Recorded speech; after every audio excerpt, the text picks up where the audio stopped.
प्रणाम भगवान। आत्मदर्शी बाबा नगीना साहब जी के द्वारा रचित अद्भुत ग्रंथ वेदांत वचन। भगवान ज्ञान कांड का तृतीय अध्याय चल रहा है और भगवान अब यहाँ से आगे ले रहे हैं।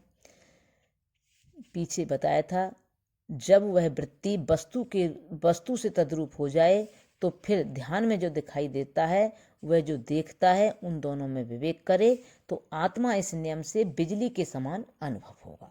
अब यहाँ से आगे कह रहे हैं जब ऐसा अनुभव हो तो अभ्यास करता रहे, किंतु यह स्मरण रहे कि अभ्यास में साक्षी और साक्षीभूत और साक्ष्य तीनों विद्यमान हैं।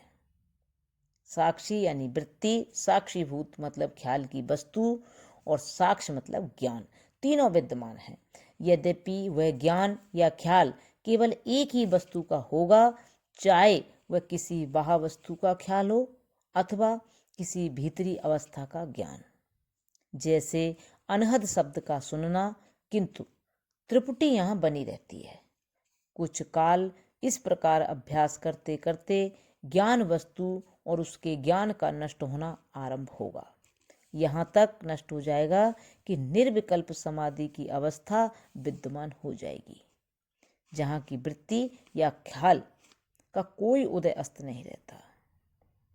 जहाँ की वृत्ति या ख्याल का कोई उदय अस्त नहीं रहता।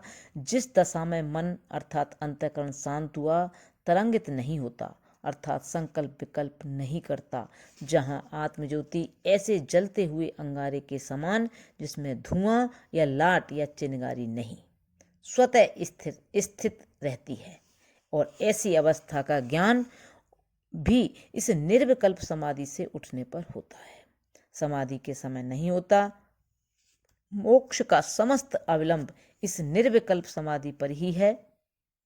इसी समाधि की अवस्था को आत्म साक्षात्कार कहते हैं और इसी साक्षात्कार पर प्रसाद निर्भर है। अब भगवान यहाँ से आगे कर लेंगे। ओम शांति शांति शांति। प्रणाम।